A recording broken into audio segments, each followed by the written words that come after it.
Madame, Monsieur, bonsoir. Très heureux de vous retrouver pour ce 19h dans lequel nous reviendrons ce soir sur l'intervention du préfet de Mayotte. Frédéric Vaux était l'invité de la matinale de Kwezi, un entretien où l'heure était au bilan, celui du premier semestre de l'année 2017, analyse en plateau avec Pierre Bellucci. Et puis l'invité de la rédaction ce jeudi soir, c'est Sophie Huvet, bénévole de l'association Hip Hop Évolution. Nous reviendrons notamment sur l'actualité de son association avec de nombreux événements à venir à l'occasion de ses grandes vacances. Merci d'être avec nous, bienvenue à tous. Voici les titres de votre JTM. Alors que le premier semestre 2017 a pris fin, le préfet Frédéric Vaux était sur notre plateau ce matin afin de faire le bilan. Insécurité, immigration, fonds européens, le représentant de l'État s'appuie sur des chiffres pour prouver que la situation s'améliore. Néanmoins, le travail doit se poursuivre car les maux restent profonds. Le point en ouverture de votre journal. Aujourd'hui, la mairie de Dembéni a organisé une nouvelle opération Ville propre, l'occasion de mobiliser tous les acteurs de la commune afin de lutter contre l'insalubrité et la propagation des décharges sauvages dans la commune, mais aussi sensibiliser tout un chacun au tri sélectif et à l'importance de garder son village propre. Reportage. L'association Ounania a pour objectif de faire de l'éducation par le sport. À ce titre, depuis lundi, des enfants de 7 à 15 ans participent à un stage mêlant cours soutenus de linguistique sur l'anglais et entraînement intensif de football. Objectif, permettre à ces enfants d'allier sport et études, le tout dans la joie et la fraternité. Focus sur cette action à la fin de votre journal. Ce jeudi matin, Frédéric Vaux était le grand invité de la matinale de Kwezi, un entretien pour faire le bilan de son premier semestre de l'année 2017, une interview où le préfet n'aura évité aucun sujet, immigration clandestine, la sécurité ou encore les fonds européens. D'après le représentant de l'État, malgré une grande prudence sur la délinquance, les derniers chiffres prouvent que la situation s'améliore dans le 101e département. Le point avec Pierre Bellucci et Jérôme Comment. Plus de 6 mois après le début de l'année 2017, le préfet Frédéric Vaux était sur notre plateau ce matin afin de faire le bilan. Plusieurs thématiques ont ainsi été abordées, avec en premier lieu la question du flux migratoire. Sur ce point, le représentant de l'État est très clair. Le temps des régularisations massives est désormais révolu. D'abord, on continue l'effort en matière de lutte contre l'immigration clandestine et d'éloignement d'étrangers en situation irrégulière. Également en matière de titres de séjour, on avait 18 000 demandes en 2015, on est tombé à 12 000 en 2016 et à la fin du premier semestre, nous en sommes à 5 900. Donc on a des demandes moindres. Moi, je n'ai qu'une instruction donnée à mes services et de manière permanente. On applique la loi, rien que la loi, de façon humaine, mais de façon ferme. Et je pense que le message est passé. Et quand je regarde les taux de refus des demandes de carte de séjour, on est à plus de 60%. Cette rigueur quant aux régularisations va de pair avec une augmentation des reconduites à la frontière. Néanmoins, la lutte contre l'immigration clandestine passe aussi et surtout par une meilleure maîtrise des frontières. Pour ce faire, une nouvelle vedette doit arriver à la fin du mois, tandis que les moyens sont en passe d'évoluer en matière de surveillance en mer. Les radars, c'est le système d'exploitation qu'on fait évoluer, c'est en train de se faire. Ouais. Le but, c'est d'avoir plus de précision dans ce qu'on voit à l'écran et de ne pas confondre un objet Une vague avec un quassa. Pour ce qui est des drones, ça se fera via la police aux frontières. Il y a des fonctionnaires de la PAF qui ont été formés et on est en train de préparer tout ça, échéance fin d'année, début d'année prochaine. Autre sujet et non des moindres, l'insécurité. Pas plus tard qu'hier soir, des coupeurs de route ont sévi entre Vaïbé et Combani. Mais sur cette problématique, le préfet se félicite du démantèlement de plusieurs bandes et du renforcement des actions qui semblent peu à peu porter leurs fruits. Sur l'ensemble de la délinquance au premier semestre 2017 par rapport à l'année dernière, nous sommes en recul de près de 14%. C'est pas mal. C'est quand même intéressant. Avec après des situations qui ne sont pas homogènes, sur les atteintes aux biens, et notamment les cambriolages, on est à moins 23%. Sur les atteintes aux personnes, la diminution est un peu moindre puisqu'on est à moins 8,8%. Mais ça diminue quand même. Mais ça diminue, c'est une tendance intéressante et l'ensemble des faits constatés de 2017 est non seulement inférieur à 2016 mais aussi à 2015. Donc là, j'espère qu'on a infléchi la tendance. Alors ces résultats sont toujours fragiles. Moi, je suis très prudent sur l'ensemble de l'année, mais tout ça montre qu'il se passe quelque chose. Si l'insécurité représente l'un des grands freins au développement, les fonds européens sont eux à l'inverse, porteurs d'espoir pour l'avenir du département. À ce titre, les taux de programmation des projets jusqu'alors très faibles sont plutôt encourageants à la fin de ce semestre. Sur les 180 millions d'euros disponibles, les taux de programmation sont de 36% pour le FEDER, 20% pour le FSE et 31,4% pour le FEADER.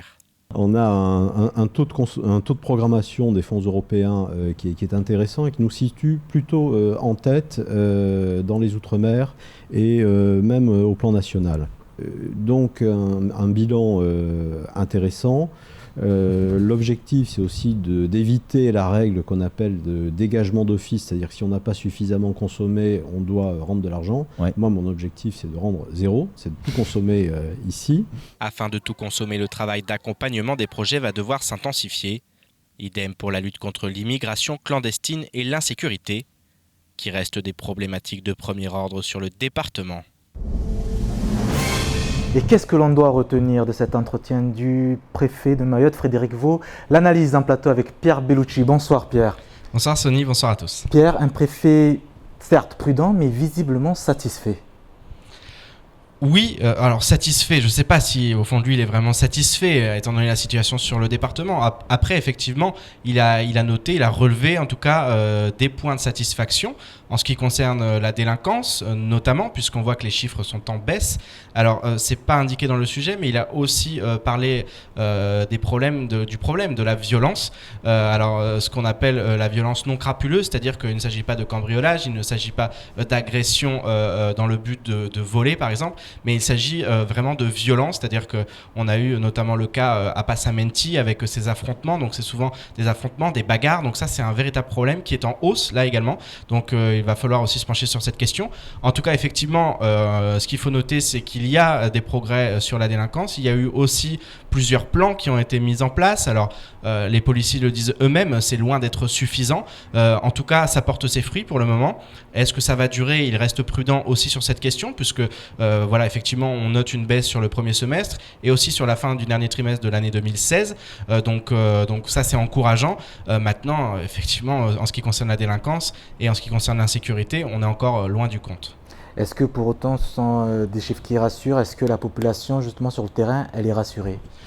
Écoutez, non, la population, elle attend beaucoup plus. La population, elle attend de dormir en paix, elle attend de pouvoir sortir son téléphone dans la rue, elle attend de pouvoir se balader le soir sans se faire agresser. Donc, bien sûr que non.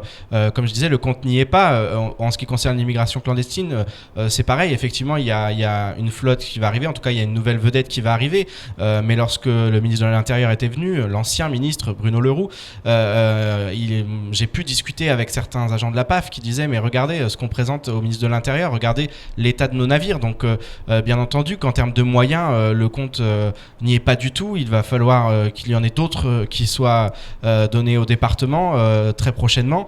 Maintenant, voilà, il faut aussi attendre le gouvernement. Il ne s'est pas encore exprimé. Il y aura ces assises aussi qui sont très importantes, les assises de l'outre-mer, septembre. Donc, finalement, ce mois de septembre va être un mois très important, ça va être la rentrée, on sait qu'il va y avoir des mouvements sociaux, je vais y venir dans quelques instants, donc on va attendre les mesures du gouvernement. Ce qu'il faut aussi dire, c'est que voilà, le préfet il est aussi dans son rôle, c'est-à-dire que c'est le représentant de l'État. Aujourd'hui, effectivement, il présente un bilan qui est plutôt positif, il a envie aussi de montrer qu'il y a du travail qui a été effectué. Maintenant, il n'est pas dupe et lui-même aimerait avoir beaucoup plus de moyens pour pouvoir mener d'autres actions, parce qu'il y a tellement de domaines sur lesquels Mayotte est très très en retard. Je pense notamment à la prise en charge des enfants, on en parlait ces derniers jours, des mineurs isolés, et puis aussi effectivement on a parlé de fonds européens. Là aussi le compte est loin d'y être. Il y a des progrès qui ont été faits. On sait qu'au niveau du SGAR ça travaille énormément sur cette question des fonds européens pour notamment accompagner les dossiers, parce que c'est très très compliqué. Il est spécialiste de l'Europe, il a travaillé notamment à la Commission européenne, le préfet Frédéric Vaux, donc je pense qu'il a vraiment mis un coup de collier sur ce dossier là, et c'est aussi un point positif. Maintenant, il y a encore beaucoup de problèmes Et puis la question du social aussi, c'est une question très très importante. Justement, vous parlez de crise sociale aujourd'hui, réunion de crise du côté de la CGTMA. Oui, effectivement, il y a eu une conférence de presse qui a été donnée cet après-midi du côté de la CGTMA. Alors on sait qu'elle est sur plusieurs fronts, actuellement sur la Colas, donc depuis bientôt 11 semaines. Elle est également aussi sur le front de la grande distribution avec une grève qui se prépare du côté de Jumbo Score. Mais de manière générale, la CGT prépare un mouvement de grève général. Un préavis a été envoyé à la fois aux autorités mais également aux autres syndicats puisqu'ils espèrent une intersyndicale. Une grève générale sur des sujets et sur des revendications bien connues, à savoir l'application du droit commun à Mayotte, du Code du travail, donc je pense bien entendu aux tickets restaurants, mais également aux conventions collectives nationales ou encore aux 35 heures. Donc voilà, ce sont des revendications qui reviennent. Ils ont attendu, il y a eu plusieurs grèves générales, ils ont attendu longtemps, maintenant ils décident de repartir dans un mouvement général puisqu'ils ont l'impression de ne pas avoir été entendus, notamment sur ce code du travail qui devait s'appliquer au 1er janvier et qui pourrait être repoussé jusqu'en 2022, son application intégrale. Donc effectivement, ça aussi c'est une problématique que les autorités vont devoir prendre en considération puisque on risque d'avoir des mouvements sociaux très importants dès la rentrée prochaine. Et on aura l'occasion d'en reparler lors de nos prochaines éditions. Merci Pierre pour votre analyse. L'insalubrité et la propagation des décharges sauvages, véritable fléau dans le département et son environnement, rencontré notamment par la commune de Dimbéni. Et pour lutter contre ces maux, la municipalité a organisé ce jeudi une opération ville propre, une journée nettoyage où professionnels, institutions, associations et habitants des villages étaient conviés à participer citoyennement à la préservation de la propreté de la commune. Adèle Laurent.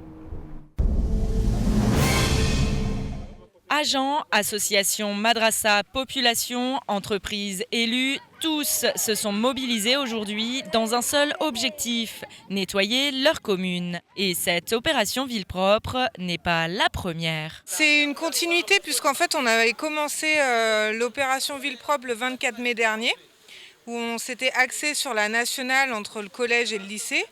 Et là on a décidé après le ramadan de continuer cette politique de collecte des déchets et de propreté et de nettoyage dans les villages.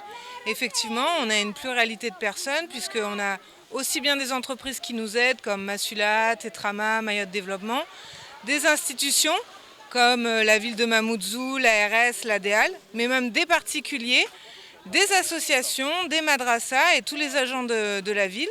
Donc ça nous permet d'avoir tout le monde unis pour une cause commune. Pour l'association de chants traditionnels Mawatwania d'Iloni, cette journée est aussi l'occasion de sensibiliser les plus jeunes au tri sélectif et à l'importance de garder sa ville propre. C'est important parce que c'est nous les grands, on doit montrer aux petits ce qu'il faut faire pour avoir un endroit propre.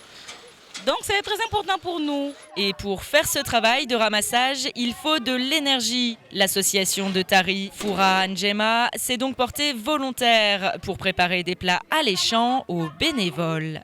On est très contente d'aider la maître de Dimbéni à distribuer à manger parce que comme on nettoie le village va être propre. Et chacun peut contribuer à sa manière. Et les élus ont également mis la main à la pâte. L'environnement, c'est l'affaire de tous. On s'y met avec nos agents pour faire briller notre commune. Franchement, c'est génial. On rassemble tout le monde sur la même cause, pour la même chose, pour l'environnement, pour l'insalubrité. Donc je pense que c'est une bonne initiative. Et pour la mairie, mais et pour la population aussi. Et la mairie de Dimbéni ne compte pas s'arrêter en si bon chemin. Ville propre parce qu'on veut quand même associer l'ensemble des 5 villages de la commune. Et c'est une opération qui va perdurer dans le temps. L'année 2016, depuis que la nouvelle municipalité a été mise en place, ils ont commencé quand même à faire un travail de fond.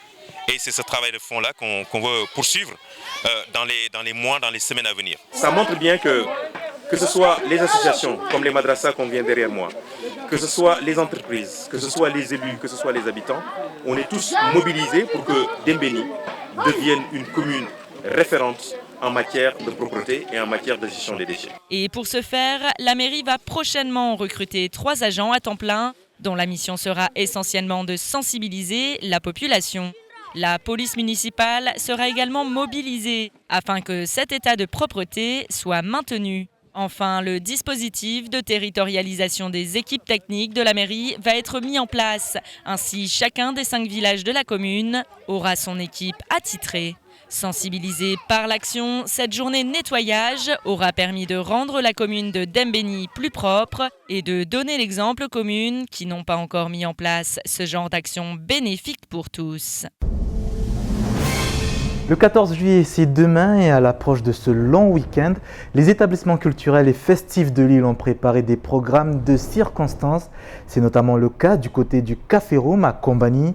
Ce soir, un bal du 14 juillet est organisé, tandis que demain et samedi, l'établissement accueille l'artiste comorien Grand Haddad.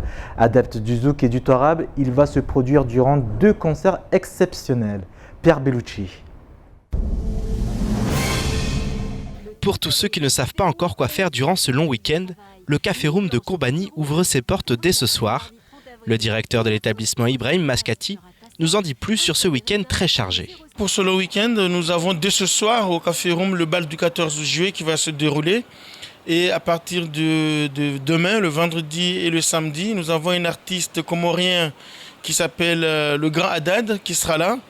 Pour ceux qui connaissent le Grand Haddad, c'est du zouk love, mais c'est également du tarab, qui est de la musique traditionnelle comorienne. Il est là pour juste ces 2 dates au niveau du Café Room et c'est vraiment un plaisir de le recevoir puisque ça fait un bon moment qu'on nous le sollicite, on nous le demande. Alors là, il est en train de faire une tournée au niveau des Comores. On a profité pour le faire venir à Mayotte. L'artiste Grand Haddad est en effet sur le territoire pour 2 concerts exceptionnels où il compte bien faire bouger tous ses fans au son de son répertoire zouk. Je fais du zouk, le zouk love que vous aimez bien, un zouk comorien, voilà. Et encore un peu du tarab. Le tarab, on le fait, vous savez, les nouveaux chansons qu'on le fait. Et le zouk, d'habitude, vraiment, les chansons préférées que vous aimez. Femme de ma vie, Bakwera, tu vois. Et les autres, Narelewane, tout ça, ça va, tu vois. Et Torab, Wendekina, Facebook, Sufazamanga, tout ça, c'est un show exceptionnel. Et comme vous savez, c'est 2 concerts exceptionnels. Il n'y aura pas d'autres. Donc voilà, c'est 16 jours spéciaux pour ces concerts. Et on vous invite de venir nombreux, nombreuses. Ça va être très chaud. Grand Haddad compte bien enflammer la scène du Café Room, un établissement qui possède une actualité brûlante et qui va désormais ouvrir ses portes 4 soirs par semaine. Il y a de l'actu puisqu'on continue avec la programmation artistique. On va avoir un artiste qui est connu dans la région, qui est Wawa, qui sera là pour le festival de Zil numéro 10 le 27 juillet. On aura également un artiste qui s'appelle Johar qui sera là le 29. Beaucoup d'évolutions puisque maintenant le Café Room va ouvrir dès le mercredi, jeudi, vendredi et samedi. Donc on essaie en fait de proposer à notre clientèle qui nous le demandait cette ouverture pendant la semaine, le mercredi et le jeudi. Alors maintenant, pour plus d'informations, c'est toujours nous contacter à travers notre page Facebook Café Room Combani où on a toutes les informations sur les artistes ainsi que les programmations qui sont prévues. Des rendez-vous à ne pas manquer pour tous les amoureux de la musique. Bientôt 19h20 sur KTV. Merci d'être avec nous. Sport et études à suivre en fin de votre journal avec le lancement de camps de vacances de l'association Unania. Nos équipes ont passé une journée en compagnie des enfants accueillis à l'occasion de ce stage. Mais d'abord, le reste de l'actualité de ce jeudi. En bref, avec Pierre Bellucci.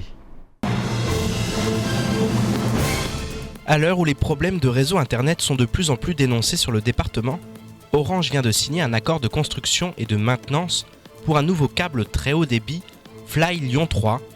Long d'environ 400 km, ce câble fibre optique devrait être opérationnel l'année prochaine. Il sera une extension des câbles existants Lyon et Lyon 2, mis respectivement en service en novembre 2009 et avril 2012. Le câble Fly Lyon 3 sera conçu avec 2 paires de fibres et équipé de multiplexages en longueur d'onde, permettant d'atteindre une capacité totale de 4 terabits par seconde.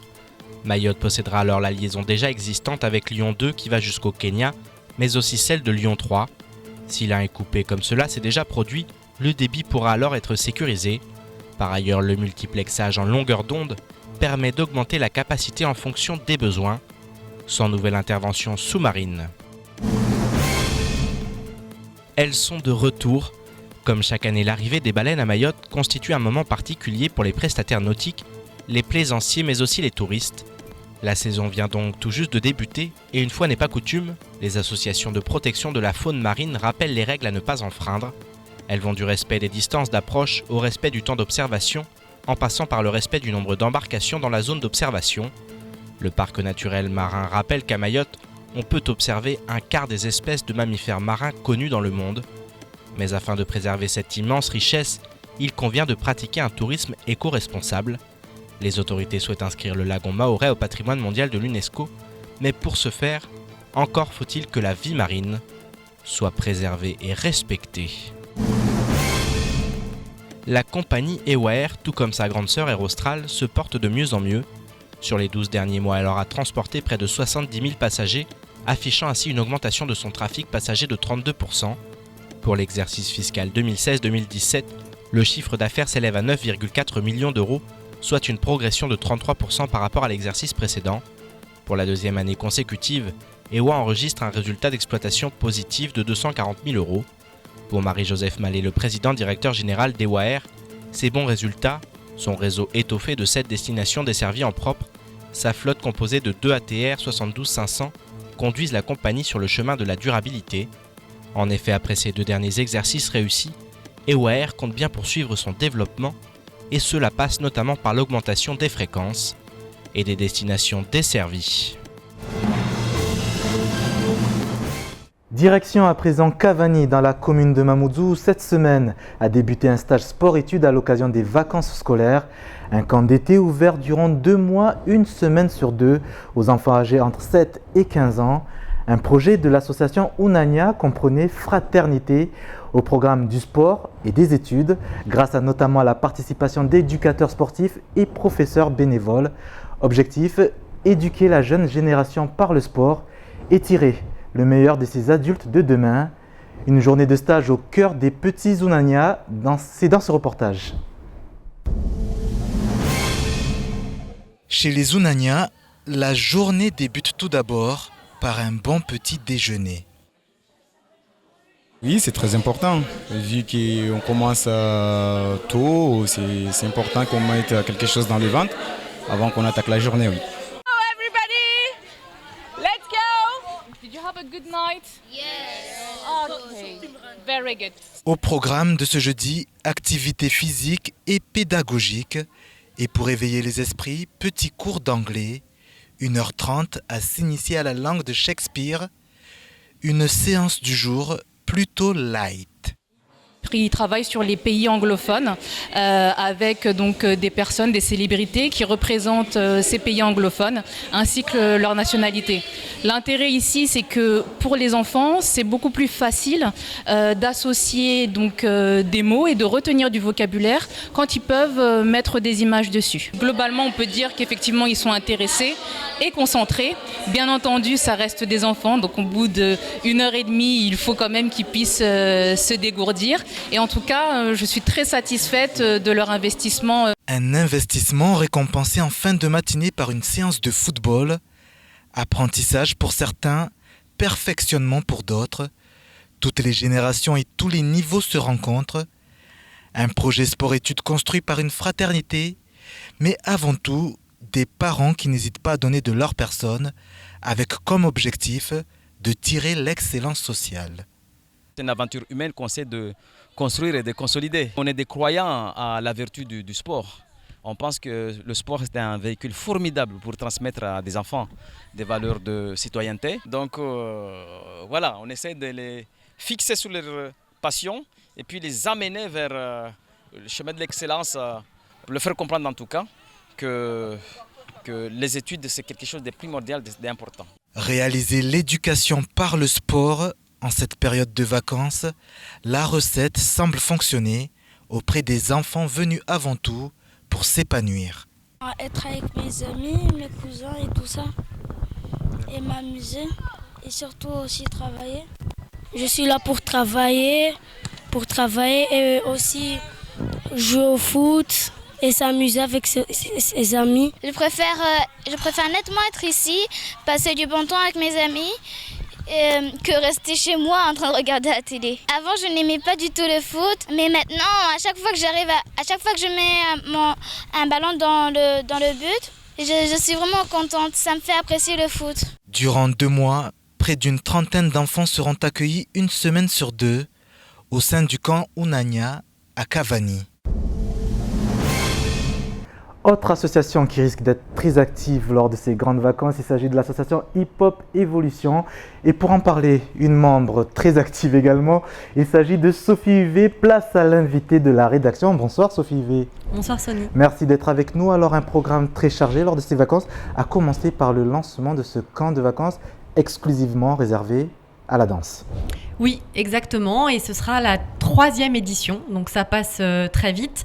L'activité en fait de Hip Hop Evolution est très dense pour chaque vacances scolaire, puisque l'objectif c'est d'occuper aussi ce temps de pause, mais qui doit être mis à profit, que ce soit par une passion, mais également que ce soit par, comme on le voyait aussi dans le reportage avec le foot, on travaille aussi beaucoup sur la remise à niveau scolaire et sur le soutien scolaire, mais aussi sur le fait d'une ouverture d'une démarche artistique, et c'est le cas pour le camp Vacances en danse, puisqu'ils vont aborder d'autres disciplines artistiques comme aussi le théâtre, mais également d'autres styles de danse, puisque ce sont exclusivement des jeunes qui ont été repérés dans le cadre du dispositif Street Dancer Show.